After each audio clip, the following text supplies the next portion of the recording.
সর্বনাশ হয়ে গেছে। যা হয়েছে তাড়াতাড়ি চলুন, দেখে ফেলেছে, পালা।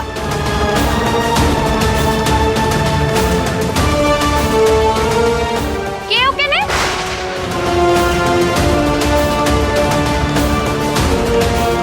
কে? কাউকে একটা দেখলাম মনে হলো। খুড়িমা দাঁড়াও দাঁড়াও, আমি দেখে আসছি। আরে তারা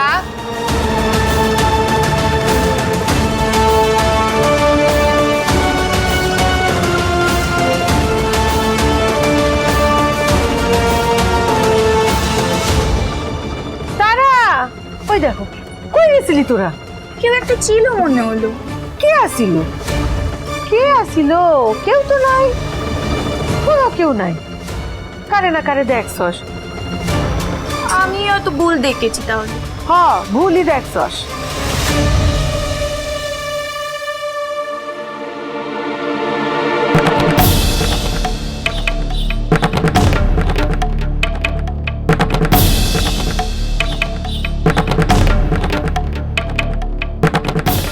শুনতেছেন?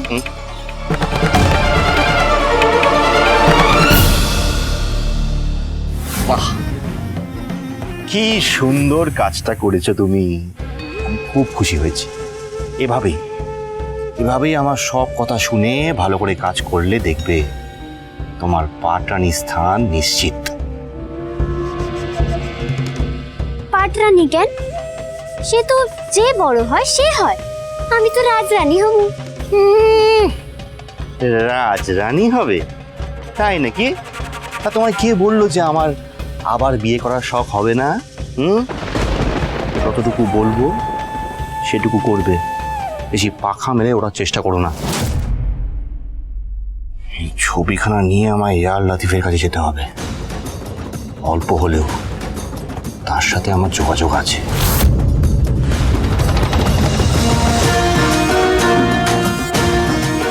কি কইয়া গেলেন উনি? কুন্দ বউটান, তুই চিনতে করনি। আরে বাবা, স্বামীর কথা মেনে চলাই তো স্ত্রীর প্রধান ধর্ম। তুমিও পেশার দাদা সব কথা অক্ষরে মেনে চলবে, তাহলেই তো আর সতীন আসবে না। কি হলো, মুখখানা অমন করে রইলে যে? এত চিন্তা করার কি যে আছে সেইটাই বুঝিনে বাবা।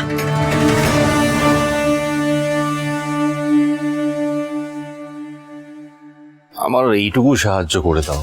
আমি জানি ইয়ার লতিফ নবাবের খুব খাস লোক, আর আমার খুব জরুরি দরকার, একবার দেখা করতে চাই ওনার সাথে।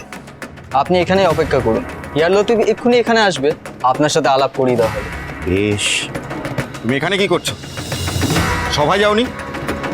নবাব তোমাকে এখনই ডাকবে। ইনি আমার মহলে কি করছে? আমি আপনার সাক্ষাৎ প্রার্থী ইয়ার লতিফ। আমি অনেক দূর থেকে আসছি, সেই নাটোর থেকে। এটা নবাব সিরাজ দৌলার আমল। অনেক সমীকরণই বদলাচ্ছে। বিরোধ যেমন বাড়ছে, তেমন আপনাদের মতো বহু লোক এখানে আসছে নবাবের দর্শন পেতে। কিন্তু একটা সময় শামশের গাজী খাঁর উনি খুব প্রিয় পাত্র ছিলেন। তুমি এখন যাও।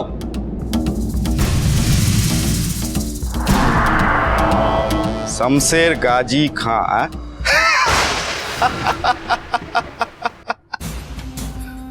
উনি তো খুব ভালো মাত্রায় বাজে মানুষ ছিলেন। আপনিও কি নাকি? আমি মানুষ যেমনই হই না কেন, আমি এখানে বিরোধ করতে আসিনি। আমি এসছি বন্ধুত্ব পাতাতে, আর সাথে এনেছি নাজরানা। নাজরানা?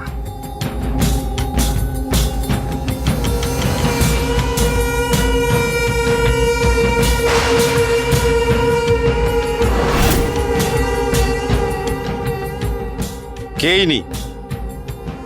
সব যদি এখানেই বলে দিই, নবাবের সামনে কি বলবো? এখন আমি বুঝতে পারছি খাঁ সাহেব কেন আপনার সাথে বন্ধুত্ব পাতিয়েছিল। লেকিন এ জানা না যেই হোক, যদি নবাবের মনে ধরে ফির আর কি, সবই তো নবাবের। নবাবকে বারণ করবে এমন কার সাধ্যি? বহুত খুব নবাবের ভালো লাগবে। তুমি কাম করো, আমাদের সাথে শিকার চল, মৌজ হবে, মস্তি হবে, নবাবের সাথে আলাপ কি। বাহ, হবে সাথে শিকার, তো দারুণ অভিজ্ঞতা হবে আমার, সৌভাগ্য আমার। আমি সমস্ত কিছু ব্যবস্থা করছি। আপনার সর্বনাশের আখ্যান লেখা শুরু হয়ে গেল ভবানী বৌঠান। আপনার মেয়ে তারার ছবি নবাব সিরাজদৌল্লার সামনে গিয়ে পড়তে চলেছে এবার। নবাব যদি তারপর তারার দিকে হাত বাড়ান, কি করবেন আপনি? কোন দিকে যাবেন? মায়ের দায়িত্ব পালন করবেন, না মেয়েকে আগলাবেন, নাকি রাজরানীর দায়িত্ব পালন করতে তুলে দেবেন তাকে নবাবের হাতে?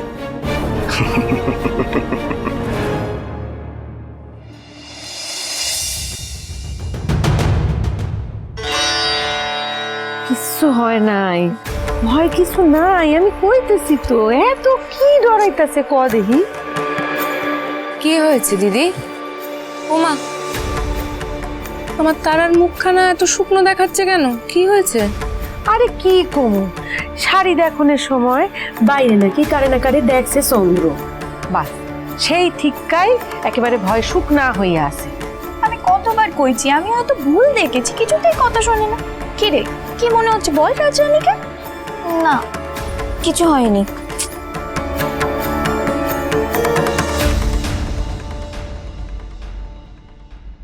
আচ্ছা দেখি মা, আমার দিকে ঘোরো, আমায় তো বলতে পারো কি হয়েছে, বল। না মা, মানে তোমরা এত কিছু আয়োজন করছো, কেউ যদি কোনো ক্ষতি করে দেয়? আমি থাকতে এই দুশ্চিন্তাগুলো তুমি করছো কেন মা? আমি আছি তো, আর একদম দুশ্চিন্তা করো না। কাল আমরা বেরোবো, ভোর ভোর বেরোবো তো, অনেকটা পথ যাত্রা করতে হবে। দিদি আমাদের গরম চাদর নিতে হবে, হ্যাঁ, রাতের দিকে আজকাল হিম পড়ছে। বগুড়া যাচ্ছি আমরা কাল, শুনেছো তুমি?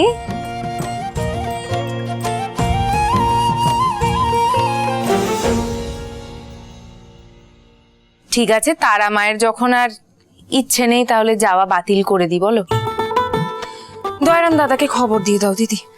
ওমা, সে কি, তুমি তো রাজকার্যে ব্যস্ত থাকো, আর ভাবলাম যে মামিতে খুব বেড়ানো হবে, তাহলে বাতিল করছো কেন? বাতিল করব না? আমার মেয়ের মুখে তো এক ফোঁটা হাসি নেই। কোথায়? এই তো আমি হাসছি। আমি খুব খুশি মা, তুমি আর আমি একসঙ্গে ঘুরতে যাবো, আমি ভীষণ খুশি। কোথায়? আমি তো গোমরা মুখ করে নি। যাক, তাহলে ঠিক আছে, তাহলে বাতিল না। আমি আর তুমি তো কখনো কোথাও যাইনি একসাথে, এই প্রথমবার। বিয়ের আগে মায়ের সাথে একটু ঘুরে নাও, তারপর তো সংসারের কাজে ব্যস্ত হয়ে যাবে, তাই না? আসবো রাজরানী। হ্যাঁ দয়ারাম দাদা, আসুন। বলছি কাল যাত্রার জন্য সব তৈরি? আগে হ্যাঁ রাজরানী, আমরা কাল খুব ভোর ভোর রওনা দেব। এই যে শুনে নিয়েছো, দেওয়ান মশাই কি বলেছেন শুনে নিয়েছো তো? যাও মা, শুয়ে পড়ো তাড়াতাড়ি, কাল অনেক সকালে বেরোতে হবে, তৈরি হয়ে নিও। দেখি হাসিখানা দেখি।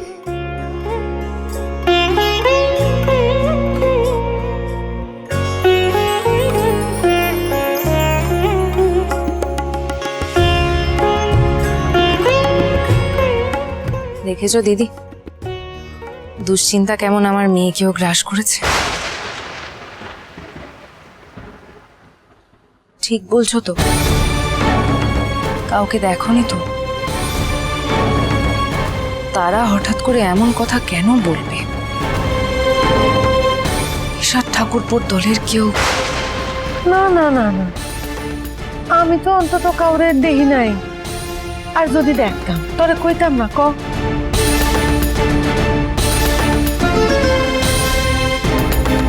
এই যাত্রায় অনেকেরই নজর থাকবে তা তো আমি জানি। দয়ারাম দাদা, আপনি দেখবেন যাতে পর্যাপ্ত পরিমাণে সৈন্যদল আমাদের সাথে থাকে। আমি তো সর্বক্ষণই চিন্তা করি, সময় কাল একদমই ভালো নয়। কোনো বিপদ যেন না হয়। তারার বিয়ের পাটিপত্র হয়ে গেছে।